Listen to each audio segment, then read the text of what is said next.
Hello everyone, welcome back. I am doctor Rashi Agarwal और आज voices of Meerut पे हमारे साथ है एक और स्पेशल गेस्ट। और एक टॉपिक ऐसा है जिसके बारे में कई लोग बात करते हैं, पूछते हैं हमसे और हम सोचते हैं कि हाँ, इसके बारे में और बात होनी चाहिए, जो कि है रिलीजन और मेंटल हेल्थ। तो हमारी आज की गेस्ट मिस वैशाली गोयल, जो कि काउंसलिंग साइकोलॉजिस्ट और एक रिहैबिलिटेशन साइकोलॉजिस्ट भी है।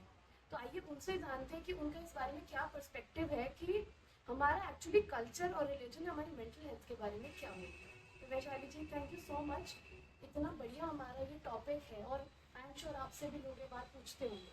तो इस बारे में आपका क्या कहना है, या फिर पहले तो आप अपने बारे में बताओ कुछ। मैं वैशाली गोयल हूँ। मैं counselling psychologist and rehabilitation psychologist हूँ और काम करते करते थोड़ा चीज़ें ना हमें पता चलती है कि जिस भी रिलीजन से या जिस भी बैकग्राउंड से इंसान आ रहा है वो डायरेक्टली इम्पैक्ट करेगा मेंटल हेल्थ पर कहीं ना कहीं, क्योंकि वो प्रैक्टिस, ये ऐसा नहीं है कि हमें 2-3 दिन में वो प्रैक्टिस हमारे पास आई है या हमने अभी कुछ सालों से ही उसको सीखा है।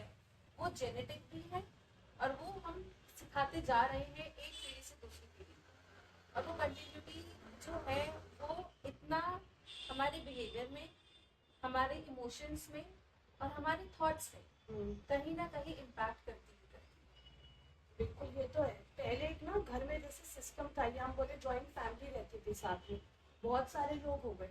तो अब होता उसमें क्या आता है कि भाई एक कल्चर हमारा हम आगे आगे ट्रांसफर करे जा रहे हैं और सब लोग उसे सीख रहे हैं। अब वो क्या गया, आई थिंक थोड़ा सा न्यूक्लियर फैमिली सिस्टम आ गया, एक ये चेंज है। या हम ये भी मान सकते हैं थोड़ा बहुत मॉडर्नाइजेशन जो हम कहते हैं। तो शायद अपने कल्चर की बात करना, ज़्यादा पूजा पाठ करना या रिलीजन के लोग इसे बहुत अच्छा नहीं मानते, या फिर एक सोचते हैं कि बड़ा सब स्टैंडर्ड सा काम हो रहा है। नहीं, रिलीजन को अगर हम ज़्यादा पूजा पाठ से जोड़ें हम्म। तो ज़रूरी नहीं है कि जो इंसान उसकी चीज़ों को लेके चल रहा है वो ज़्यादा पूजा पाठ करता ही होगा, हम्म। ठीक है। या फिर जो ज़्यादा पूजा पाठ नहीं कर रहा है वो वहाँ से रूट्स को नहीं लेके चल रहा है, ऐसा नहीं। बिल्कुल। वो चीज़ों पे डिपेंड करता है। अब हम्म। हम पूजा पाठ बहुत कर रहे हैं, सब कुछ कर रहे हैं, बट हमने वो सिर्फ प्रैक्टिस सिर्फ फिजिकली करनी शुरू कर दी और उनसे दी हुई चीज़ें हम अपने बिहेवियर में या थॉट्स में या समाज में दे नहीं रहे हैं, तो उस पूजा पाठ का कोई यूज ही नहीं है। ये वाली बात आपने बिल्कुल सही बताई कि एक्ट कर रहे हैं, अंडरस्टैंडिंग है ये कि रोज बस दिया जला लिया या आरती कर ली। और एक्चुअली हमारे हिंदू कल्चर की हम बात करें, उसमें कितनी सारी लर्निंग है, वो हम फॉलो नहीं कर रहे। बस ये सोच लिया कि हाँ, भगवान में नाम लगा रखा है, भगवान में नाम लगा रखा है, सिर्फ इतना कर रखा है। भगवान में नाम लगाना हम लेके बैठे हैं, कोई चीज हमने पूजा कर ली, पूजा कर रहे हैं हम कहीं ना कहीं, पर पूजा करना या हम आरती करे जा रहे हैं या एक्ट कर रहे हैं, एक्ट करते करते क्या हमारा उसमें मन है, पहली चीज। यहाँ से आरती चल रही है पर दिमाग में ये चल रहा है उसने वो कर दिया होगा।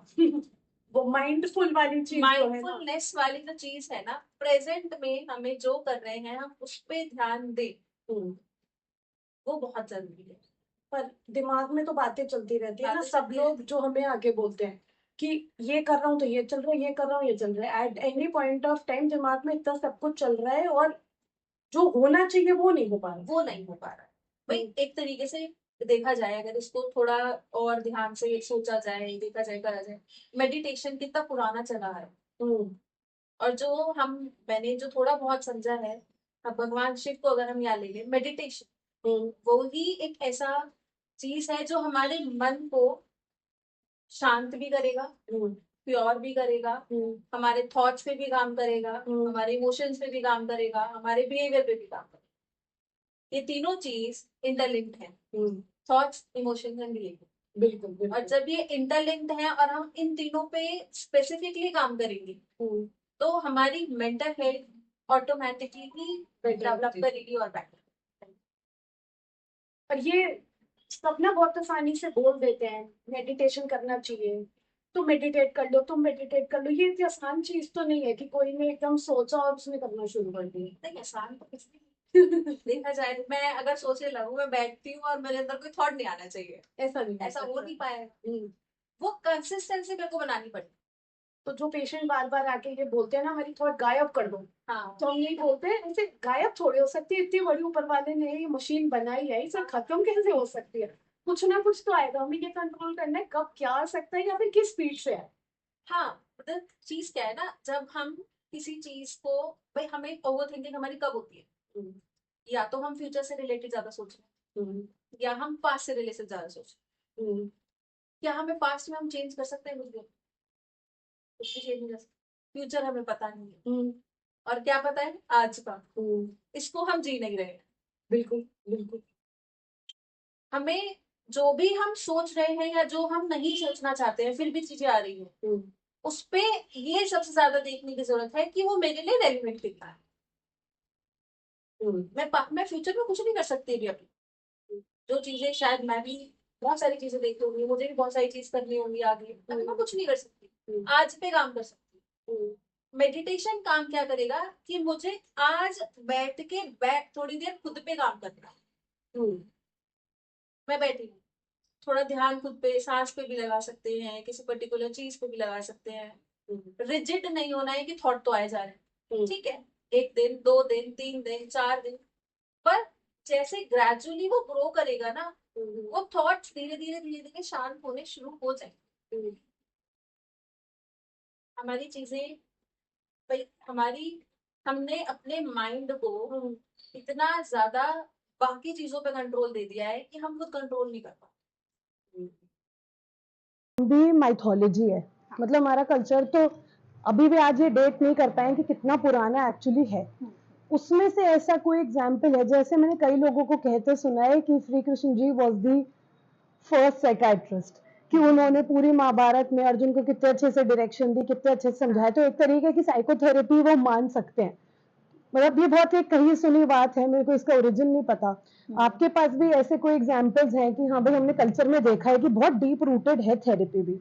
हाँ, कृष्ण जी की बात अगर लें तो जो हमारी भगवत गीता है वो पूरा अगर उसको पढ़ें तो उसमें अगर आप अपनी किसी प्रॉब्लम को लेके उसे पढ़ोगे ना, आप देखना, ये एक्सपीरियंस करना, उसमें आपका आंसर मिलेगा कहीं ना कहीं।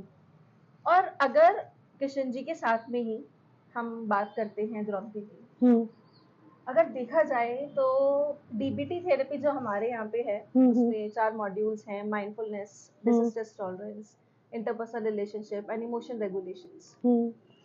ये बाद में आया और ये द्रौपदी ऑलरेडी यूज कर चुकी है अपनी लाइफ में, कृष्णा के उसके उसे कह सकते हो सानिध्य से या उनके डायरेक्शन से, कि उन्होंने अपने प्रेजेंट मोमेंट को पहले जीने की कोशिश की कि मैं अभी पहले प्रेजेंट में देखती हूँ, मैं खुद को संभाल लूँ। जो स्ट्रेस हो रहा है, जो इतना कुछ हुआ उनकी लाइफ में, उसको मैनेज कैसे करना है, सही बात है। अपने रिश्ते कैसे मैनेज करने हैं, अपने इमोशंस को कैसे मैनेज करना है, और फिर उससे खत्म नहीं होना और निकलना है।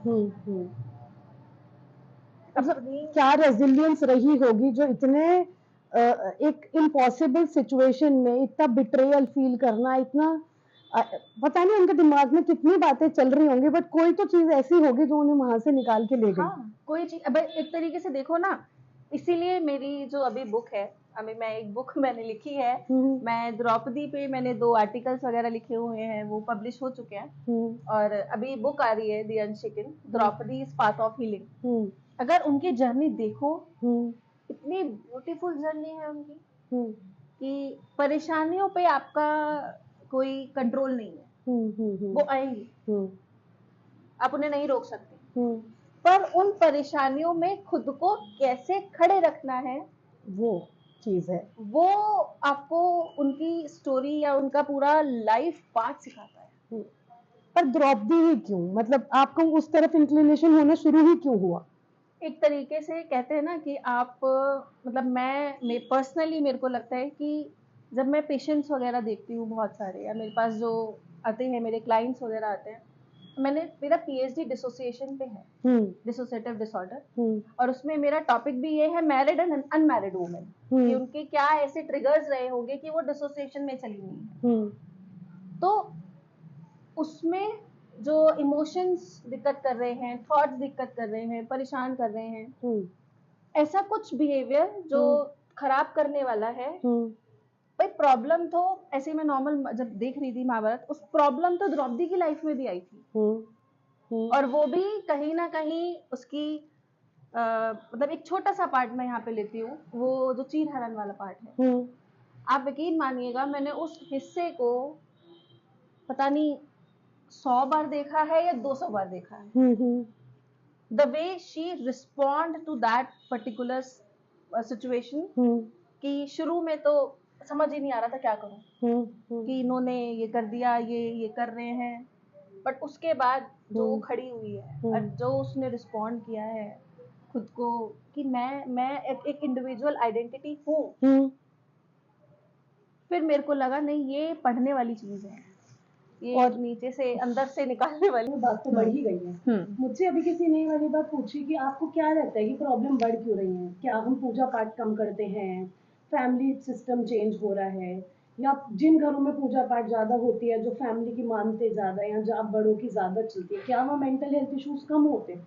तो लगता है आपको इन दोनों का कोई डायरेक्टली लेना देना इसका एब्सोल्यूट में है कि नहीं? देखो, डायरेक्टली लेना देना कि जहाँ बड़ों की चल रही है कंपैरेटिव टू बच्चों की नहीं चल रही, ऐसा कुछ नहीं है। कुछ जगह पे बड़े भी शायद खराब चीजें कर सकते हैं। बिल्कुल, और ये तो हम रोज देखते हैं। हम देखते हैं कि for the sake of family बच्चों को ये करना है, for the sake of parents बच्चों को ये करना है, नाम हमारी इज्जत का क्या होगा, सो कॉल्ड सबसे बड़ा तो ये है हमारी तरफ। और आई डोंट थिंक ये हमारे थेरेपी रूम्स के अलावा किसी ने इतनी डेप्थ में प्रॉब्लम देखी और समझी है नहीं, है ना? किसी दिन जब पेशेंट ऐसी बात करते हैं ना, तो मुझे लगता है कि सिर्फ समाज की वजह से इसका कितना नुकसान हो रहा है, जो सो कॉल्ड फैमिली प्रेशराइज करती है, बी गर्ल या बॉय, मैं दोनों होंगे। ऑब्वियसली फीमेल ज्यादा इम्पैक्टेड है, इसमें कोई डिनाइल नहीं है, पर कितनी इजीली फैमिली कह देती है, हमने कह दिया बस ठीक है अब ये बात मान लो। तो जब वो जना एक्चुअली अपनी पूरी स्टोरी बताता है, हमें पता लगता है ना ये एक वन इंसिडेंट नहीं है, ये तो सालों से उसके घर में यही चला आ रहा है, आज तो हमें उसका इफेक्ट दिखाई दे रहा है। हाँ, वो सालों से चला आ रहा है। इसका अपोजिट भी लेके चलते हैं, जहाँ पेरेंट्स बहुत खुला बच्चों को दे रहे हैं छूट, या बच्चे डिसीजन ले रहे हैं, वहाँ भी नेगेटिव इम्पैक्ट्स हैं। देखो, कोई भी चीज अगर अति होगी ना, ओवर हो जाएगी, तो वो प्रॉब्लम है। प्यार और हद से ज्यादा प्यार बच्चों को लेके आजकल पैम्पर चाइल्ड हो रहा है। छोटे छोटे बच्चे इतने पैम्पर्ड हैं कि उनको ना नहीं सुनना, अब उनको सब चीज चाहिए अवेलेबल, तो हम उनके कॉग्निटिव डेवलपमेंट को कहीं ना कहीं रोक दे रहे हैं। हम उन्हें स्ट्रगल नहीं करने दे रहे छोटी छोटी चीजों में। बच्चा वहां तक पैदल नहीं जाएगा कि हम खुद ट्यूशन छोड़ के आएंगे, चाहे वो 2 घर छोड़ के ही हो तो खुद लेके आएंगे। हम उसको इंडिपेंडेंट की जगह अपने ऊपर डिपेंडेंट बना रहे हैं। फिर उससे अलग तरीके की प्रॉब्लम्स अराइज हो सकती हैं। अलग तरीके की प्रॉब्लम्स अराइज होंगी। पेरेंट्स का जो ओवर प्रोटेक्टिव है, या जहाँ पे बच्चों को ये हो रहा है कि सारा कुछ ओवर लव नहीं दे रहे, या फिर उनको बिल्कुल छूट ही नहीं दे रहे, सब कुछ हम करेंगे, ये हमारे साथ ऐसा ही हुआ है पेरेंटिंग में, या वो भी प्रॉब्लम है। तो बैलेंस करना बहुत जरूरी है।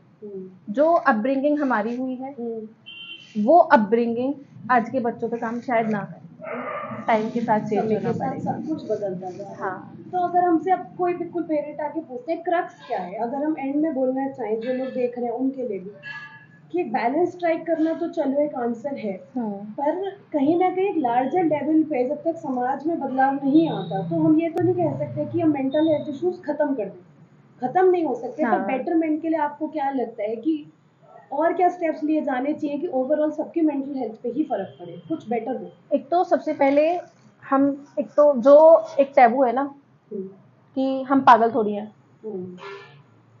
सबसे पहले तो इस पे काम करना बहुत जरूरी है। साइकोलॉजिस्ट के पास आना या साइकाट्रिस्ट के पास आने का मतलब ये है ही नहीं कि हम पागल हैं।